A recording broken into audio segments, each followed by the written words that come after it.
Hello my dear friends, welcome to be nice for better life. आज के इस video में हम देखेंगे पूरे 1000 प्रश्नों की सीरीज का पार्ट 4, जिसमें हम वन नाइनर 100 क्वेश्चंस को उनके आंसर के साथ वन बाय वन देखेंगे। तो चलिए वीडियो को आगे बढ़ाते हैं। लास्ट के वीडियो में हमने 201 से 300 तक के प्रश्नों को देखा था। आज हम 301 से 400 तक के प्रश्नों को देखेंगे। तो आज का हमारा पहला प्रश्न है, हिंदुओं के कुल कितने पुराण हैं? हिंदुओं के हिंदू धर्म में कुल कितने पुराण हैं? इसका उत्तर होगा 18। उत्तर होगा 18। अगला प्रश्न है, हिंदू पुराणों के अनुसार असुरों के गुरु कौन थे? हिंदू पुराणों के अनुसार असुरों के गुरु कौन थे? इसका उत्तर होगा शुक्राचार्य। उत्तर होगा शुक्राचार्य। अगला प्रश्न है, एलबीडब्ल्यू शब्द किस खेल से है? एलबीडब्ल्यू शब्द किस खेल से है? इसका उत्तर होगा क्रिकेट, जैसा कि आप सभी जानते होंगे। अगला प्रश्न है, एशियाई विकास बैंक का मुख्यालय कहाँ स्थित है? एशियाई विकास बैंक का मुख्यालय कहाँ स्थित है? एशियन डेवलपमेंट बैंक, जो कि इसका उत्तर होगा मनीला। ये फिलीपींस की राजधानी है। अगला प्रश्न है, ओलंपिक खेलों का आयोजन कितने वर्षों के बाद होता है? या ओलंपिक खेलों का आयोजन कितने वर्षों के अंतराल पर होता है? इसका उत्तर होगा 4 वर्ष। अगला प्रश्न है, ओलंपिक खेलों की एकल स्पर्धा में स्वर्ण पदक जीतने वाले एकमात्र भारतीय कौन है? ओलंपिक खेलों की एकल स्पर्धा में स्वर्ण पदक जीतने वाले एकमात्र भारतीय कौन है? इसका उत्तर होगा अभिनव बिंद्रा। अगला प्रश्न है, द्रोणाचार्य पुरस्कार दिया जाता है? द्रोणाचार्य पुरस्कार किसे प्रदान किया जाता है या दिया जाता है? तो ये खेलकूद के उत्कृष्ट प्रशिक्षण हेतु ये पुरस्कार जो है सो खेलकूद के उत्कृष्ट प्रशिक्षण, जो कि कोच होते हैं, उनको दिया जाता है। अगला प्रश्न है, धन की देवी लक्ष्मी का वाहन क्या है? धन की देवी लक्ष्मी का वाहन क्या है? इसका उत्तर होगा उल्लू। अगला प्रश्न है, भारत का पहला मोबाइल बैंक कौन सा है? भारत का पहला मोबाइल बैंक कौन सा है? इसका उत्तर होगा लक्ष्मी वाहिनी बैंक, जो कि मध्य प्रदेश के खरगोन जिले में स्थापित किया गया था। अगला प्रश्न है, भारत का पूर्व से पश्चिम तक विस्तार कितना है? भारत का पूर्व से पश्चिम तक सीमा विस्तार कितना है? इसका उत्तर होगा 2933 किलोमीटर। 2933 किलोमीटर। अगला प्रश्न है, मुगल वंश की स्थापना किसने की थी? मुगल वंश की स्थापना किसने की थी? इसका उत्तर होगा बाबर ने। अगला प्रश्न है, मुगल सम्राट अकबर का जन्म कहाँ हुआ था? मुगल सम्राट अकबर का जन्म कहाँ हुआ था? इसका उत्तर होगा अमरकोट के दुर्ग में। अमरकोट के दुर्ग में। अगला प्रश्न है, विश्व का सबसे छोटा महाद्वीप कौन सा है? विश्व का सबसे छोटा महाद्वीप कौन सा है? ये उत्तर होगा ऑस्ट्रेलिया। अगला प्रश्न है, विश्व का सबसे पुराना लोकतंत्र कौन सा है? विश्व का सबसे पुराना लोकतंत्र कौन सा है? इसका उत्तर होगा सैन मैरिनो। सैन मैरिनो विश्व का सबसे पुराना लोकतंत्र है। हमारा अगला, हरियाणा के पहले मुख्यमंत्री कौन थे? हरियाणा के पहले मुख्यमंत्री कौन थे? इसका उत्तर होगा पंडित भगवत दयाल शर्मा। हरियाणा के पहले मुख्यमंत्री थे। अगला प्रश्न है, हरियाणा के पहले राज्यपाल कौन थे? हरियाणा के पहले राज्यपाल, जिनका नाम है धर्मवीर। अगला प्रश्न है, स्वेज नहर किन दो सागरों को जोड़ती है? स्वेज नहर किन दो सागरों को जोड़ती है? इसका उत्तर होगा भूमध्य सागर और लाल सागर को।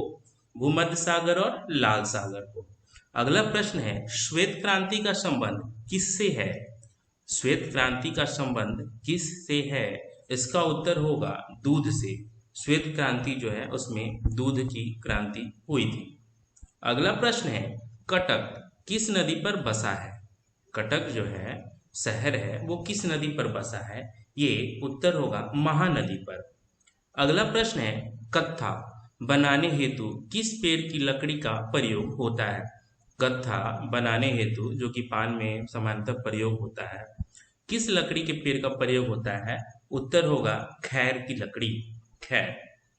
अगला प्रश्न है, दूध से दही किस जीवाणु के कारण बनता है? दूध से दही किस जीवाणु के कारण बनता है?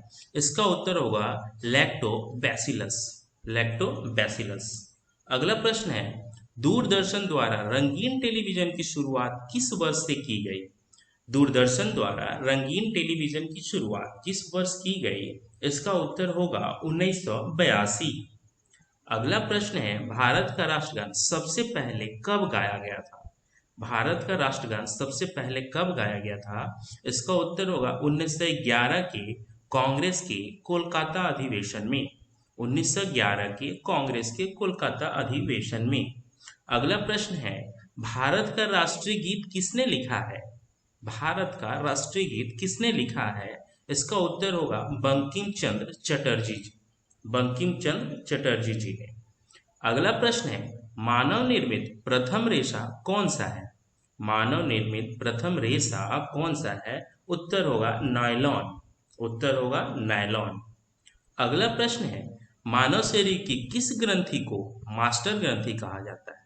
मानव शरीर की किस ग्रंथि को मास्टर ग्रंथि कहा जाता है? तो ये होगा पीयूष ग्रंथि, पीयूष ग्रंथि। अगला प्रश्न है, प्रोटीन की खोज किसने की थी? प्रोटीन की खोज किसने की थी? उत्तर होगा रदरफोर्ड, रदरफोर्ड। अगला प्रश्न है, प्रौद्योगिकी विकास परिषद की स्थापना कब की गई? प्रौद्योगिकी विकास परिषद की स्थापना कब की गई? इसका उत्तर होगा 1986 में, 1986। हमारा अगला प्रश्न है, वनस्पति घी के निर्माण में कौन सी गैस प्रयुक्त होती है? वनस्पति घी के निर्माण में कौन सी गैस प्रयुक्त होती है? इसका उत्तर होगा हाइड्रोजन। अगला प्रश्न है, वंदे मातरम को राष्ट्रीय गीत के रूप में किस तिथि को स्वीकार किया गया था? वंदे मातरम को राष्ट्रीय गीत के रूप में किस तिथि को स्वीकार किया गया था? इसका उत्तर होगा 26 जनवरी 1950 में, 26 जनवरी 1950। अगला प्रश्न है, अर्जुन अवार्ड किस क्षेत्र में प्रदान किए जाते हैं? अर्जुन अवार्ड किस क्षेत्र में प्रदान किए जाते हैं? ये होगा खेल के क्षेत्र में, उत्तर होगा खेल के क्षेत्र में। अर्जुन पुरस्कार किस वर्ष शुरू हुआ? अर्जुन पुरस्कार प्रारंभ कब हुआ था? ये 1961 में प्रारंभ हुआ था। अगला प्रश्न है, असहयोग आंदोलन किस वर्ष शुरू हुआ? असहयोग आंदोलन किस वर्ष शुरू हुआ?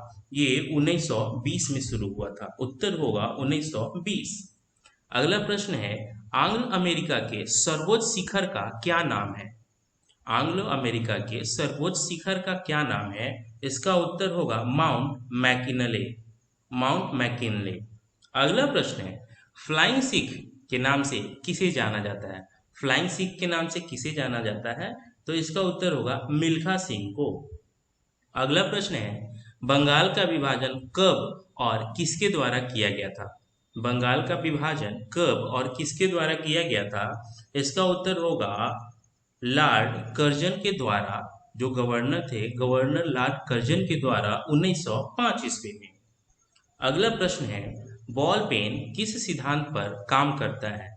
बॉल पेन किस सिद्धांत पर काम करता है? इसका उत्तर होगा पृष्ठीय तनाव के सिद्धांत पर, पृष्ठीय तनाव के सिद्धांत पर। अगला प्रश्न है, बाल फिल्म समिति का मुख्यालय कहाँ स्थित है? बाल फिल्म समिति का मुख्यालय कहाँ स्थित है? इसका उत्तर होगा नई दिल्ली में। हमारा अगला प्रश्न है, वायुमंडल की सबसे निचली सतह को क्या कहते हैं? वायुमंडल में जो सबसे निचली सतह है उसको कहते हैं क्षोभ मंडल। अगला प्रश्न है, वायुमंडल में ऑक्सीजन की मात्रा कितनी है? वायुमंडल में ऑक्सीजन की मात्रा कितनी है? इसका उत्तर होगा 21%, 21%। अगला प्रश्न है, आनुवांशिकता के नियमों का प्रतिपादन किसने किया? आनुवांशिकता के नियमों का प्रतिपादन किसने किया था? तो इसका उत्तर होगा ग्रेगोर मेंडल ने, ग्रेगोर मेंडल ने। अगला प्रश्न है, आमेर का किला कहाँ स्थित है? आमेर का किला कहाँ स्थित है? इसका उत्तर होगा जयपुर में आमेर का किला स्थित। इजराइल इजराइल की संसद को क्या कहा जाता है? इजराइल की संसद को नेसेट कहा जाता है। अगला प्रश्न है, इंडियन कैंसर रिसर्च सेंटर कहाँ पर स्थित है? इंडियन कैंसर रिसर्च सेंटर ये मुंबई में स्थित है। अगला प्रश्न है, बैटिंग ब्लॉक शब्दावली किस खेल से संबंधित है? बैटिंग ब्लॉक ये कबड्डी खेल से संबंधित है। अगला प्रश्न है, बैरोमीटर के पठन में तेजी से गिरावट किस बात का सूचक है? बैरोमीटर के पठन में तेजी से गिरावट किस बात का सूचक है? ये तूफान का सूचक होता है। अगला प्रश्न है, भगवान बुद्ध का कुल क्या था? उनके कुल का नाम क्या था भगवान बुद्ध के? तो ये शाक्य कुल से संबंधित थे। अगला प्रश्न है, भगवान बुद्ध को ज्ञान की प्राप्ति कहाँ हुई थी? भगवान बुद्ध को ज्ञान की प्राप्ति बोध गया में हुई थी। अगला प्रश्न है, विक्रम साराभाई अंतरिक्ष केंद्र कहाँ स्थित है? विक्रम साराभाई अंतरिक्ष सेंटर कहाँ स्थित है? ये होगा उत्तर तिरुवनंतपुरम में। अगला प्रश्न है, विख्यात पर्यटन स्थल गुलमर्ग भारत के किस क्षेत्र में स्थित है? गुलमर्ग भारत के किस क्षेत्र में स्थित है? इसका उत्तर होगा कश्मीर में। हमारा अगला प्रश्न है, हैदराबाद में चार मीनार का निर्माण किसने करवाया? हैदराबाद में चार मीनार का निर्माण किसने करवाया? इसका उत्तर होगा कुली कुतुब शाह ने। कुली कुतुब शाह ने। अगला है प्रश्न हमारा, हॉकी खेल में प्रत्येक टीम में कितने खिलाड़ी होते हैं? हॉकी टीम में प्रत्येक टीम में कितने खिलाड़ी होते हैं? इसका उत्तर होगा 11। अगला प्रश्न है, उत्तरी गोलार्ध में सबसे छोटा दिन कब होता है?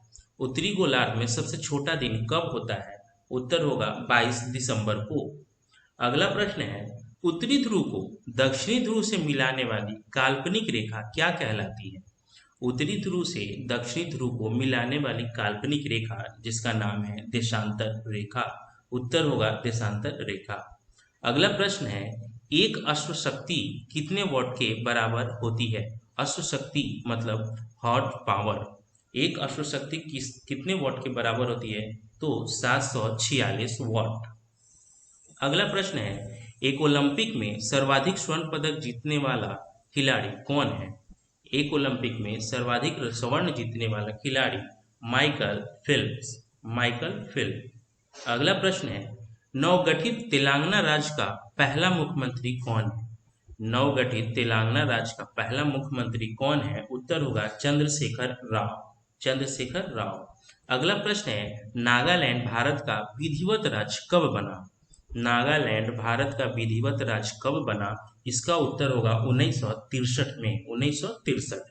हमारा अगला प्रश्न है, भारत एवं पाकिस्तान के बीच की सीमा को किस नाम से जाना जाता है? भारत एवं पाकिस्तान के बीच की सीमा को किस नाम से जाना जाता है? उसे कहते हैं रेड क्लिफ रेखा, रेड क्लिफ लाइन। अगला प्रश्न है, भारत एवं रूस के आपसी सहयोग से निर्मित भारत की पहली क्रूज मिसाइल कौन सी है? भारत और रूस के आपसी सहयोग से निर्मित भारत की पहली क्रूज मिसाइल कौन सी है? इसका उत्तर होगा ब्रह्मोस मिसाइल। अगला प्रश्न है, मिनेजाइट बालू में कौन सा खनिज पाया जाता है? मिनेजाइट बालू में कौन सा खनिज पाया जाता है? इसका उत्तर होगा थोरियम। अगला प्रश्न है, मोहिनीअट्टम नृत्य शैली मुख्यतः किस राज्य से संबंधित है? मोहिनीअट्टम नृत्य शैली है जो कि किस राज्य से संबंधित है? उत्तर होगा केरल राज्य से। अगला प्रश्न है, विद्युत धारा की इकाई को क्या कहा जाता है या फिर क्या होती है? इसका उत्तर होगा एम्पियर। विद्युत धारा की इकाई एम्पियर होता है। अगला प्रश्न है, विवादास्पद किताब सैटेनिक वर्सेस के लेखक कौन है? विवादास्पद किताब सैटेनिक वर्सेस के लेखक कौन है? इसके लेखक हैं सलमान रुश्दी। इसके लेखक हैं सलमान रुश्दी। हमारा अगला प्रश्न है, हिंदी भाषी भारतीयों का प्रतिशत लगभग कितना है? हिंदी भाषी भारतीयों का प्रतिशत लगभग कितना है? उत्तर होगा 45%। हिंदुओं का सर्वाधिक अनुपात किस राज्य में है? हिंदुओं का सर्वाधिक अनुपात ओडिशा में है। उत्तर होगा ओडिशा। अगला प्रश्न है, एसटीडी की फुल फॉर्म क्या है? एसटीडी की फुल फॉर्म क्या होती है? इसका उत्तर होगा subscriber trunk dialling. Subscriber trunk dialling. अगला प्रश्न है, एजरा कप किस खेल से संबंधित है? एजरा कप किस खेल से संबंधित है? इसका उत्तर होगा पोलो। हमारा अगला प्रश्न है, ओलंपिक खेलों में पदक जीतने वाली पहली भारतीय महिला कौन सी है? ओलंपिक खेलों में पदक जीतने वाली, इसका उत्तर होगा कर्णम मल्लेश्वरी। मल्लेश्वरी एक भारोत्तोलक थी जो कि पहली स्वर्ण पदक जीतने वाली महिला थी ओलंपिक में। अगला प्रश्न है, ओलंपिक खेलों में हॉकी कब शामिल किया गया? ओलंपिक खेलों में हॉकी कब शामिल किया गया? इसका उत्तर होगा 1928 के एम्स्टर्डम ओलंपिक में। अगला प्रश्न है, दो राष्ट्रीयकृत बैंकों के विलय का एकमात्र उदाहरण है। दो राष्ट्रीयकृत बैंकों के विलय का एकमात्र उदाहरण है पंजाब नेशनल बैंक और new bank of India. Punjab national bank और न्यू बैंक ऑफ इंडिया। अगला प्रश्न है, द्रोणाचार्य पुरस्कार किससे संबंधित है? द्रोणाचार्य पुरस्कार किससे संबंधित है? उत्तर होगा वीरता से। अगला प्रश्न है, भारत का प्रथम अंतरिक्ष यात्री कौन? भारत का प्रथम अंतरिक्ष यात्री कौन था? उत्तर होगा राकेश शर्मा। अगला प्रश्न है, भारत का प्रथम गवर्नर जनरल कौन था? भारत का प्रथम गवर्नर जनरल विलियम बेंटिक। अगला प्रश्न है, मुख्य चुनाव आयुक्त की नियुक्ति कौन करता है? मुख्य चुनाव आयुक्त की नियुक्ति कौन करता है? उत्तर होगा राष्ट्रपति। अगला प्रश्न है, मुख्यमंत्री की नियुक्ति कौन करता है? मुख्यमंत्री की राज्य में नियुक्ति कौन करता है? उत्तर होगा राज्यपाल। अगला प्रश्न है, विश्व का सबसे बड़ा देश कौन सा है? विश्व का सबसे बड़ा देश कौन सा देश है? उत्तर होगा रूस, रशिया। अगला प्रश्न है, विश्व का सबसे बड़ा द्वीप कौन सा है? विश्व का सबसे बड़ा द्वीप, उत्तर होगा ग्रीनलैंड विश्व का सबसे बड़ा द्वीप है। हमारा अगला प्रश्न है, हरियाणा की कौन सी नस्ल की भैंस प्रसिद्ध है? हरियाणा की कौन सी नस्ल की भैंस प्रसिद्ध है? उसका नाम है मुर्रा। मुर्रा सबसे प्रसिद्ध नस्ल की भैंस होती हैं। अगला प्रश्न है, स्वामी विवेकानंद ने शिकागो में हुए विश्व धर्म सम्मेलन को कब संबोधित किया? स्वामी विवेकानंद ने शिकागो में हुए विश्व धर्म सम्मेलन को कब संबोधित किया था? इसका उत्तर होगा 1893 में। अगला प्रश्न है, स्वामी विवेकानंद का असली नाम क्या था? स्वामी विवेकानंद का असली नाम क्या था? उत्तर होगा नरेंद्र नाथ दत्त। अगला प्रश्न है, कथक किस राज्य का शास्त्रीय नृत्य है? कथक किस राज्य का शास्त्रीय नृत्य है? ये होगा उत्तर प्रदेश। अगला प्रश्न है, कथकली किस राज्य का राष्ट्रीय नृत्य है? कथकली, इसका उत्तर होगा केरल। अगला प्रश्न है, दूध में कौन सा विटामिन नहीं होता है? दूध में हालांकि सभी तरह के विटामिन मौजूद होते हैं, लेकिन यहाँ पे प्रश्न है दूध में कौन सा विटामिन नहीं होता है? तो दूध में जो विटामिन नहीं उपलब्ध होता है वो है विटामिन सी। अगला प्रश्न है, दूध से क्रीम किस प्रक्रिया से बनाई जाती है? दूध से क्रीम किस प्रक्रिया से बनाई जाती है? इसका उत्तर होगा अपकेंद्रीय बल। अपकेंद्रीय बल। अगला प्रश्न है, भारत का राष्ट्रीय गीत कौन सा है? भारत का राष्ट्रीय गीत कौन सा है? तो वंदे मातरम भारत का राष्ट्रीय गीत है। अगला प्रश्न है, भारत का राष्ट्रीय खेल कौन सा है? भारत का राष्ट्रीय खेल, उत्तर होगा हॉकी। अगला प्रश्न है, मानव अधिकार दिवस कब मनाया जाता है? मानव अधिकार दिवस कब मनाया जाता है? उत्तर होगा 10 दिसंबर को। अगला प्रश्न है, मानव द्वारा सबसे पहले किस धातु का उपयोग किया गया? मानव द्वारा सबसे पहले किस धातु का उपयोग किया गया? उत्तर होगा तांबा। अगला प्रश्न है, पलासी का युद्ध कब हुआ? पलासी का युद्ध कब हुआ था? तो पलासी का युद्ध 1757 में हुआ था। अगला प्रश्न है, प्लास्टर ऑफ पेरिस किससे बनता है? प्लास्टर ऑफ पेरिस किससे बनता है? उत्तर होगा जिप्सम। अगला प्रश्न है, वर्ष 2011 में नवनिर्मित राष्ट्र दक्षिणी सूडान की राजधानी कौन सी है? दक्षिणी सूडान की राजधानी कौन सी है? तो उत्तर होगा जुबा, जो कि दक्षिणी सूडान की राजधानी। हमारा अगला प्रश्न है, वसा में घुलनशील विटामिन कौन से होते हैं? वसा में घुलनशील विटामिन, उत्तर होगा विटामिन ए और ई।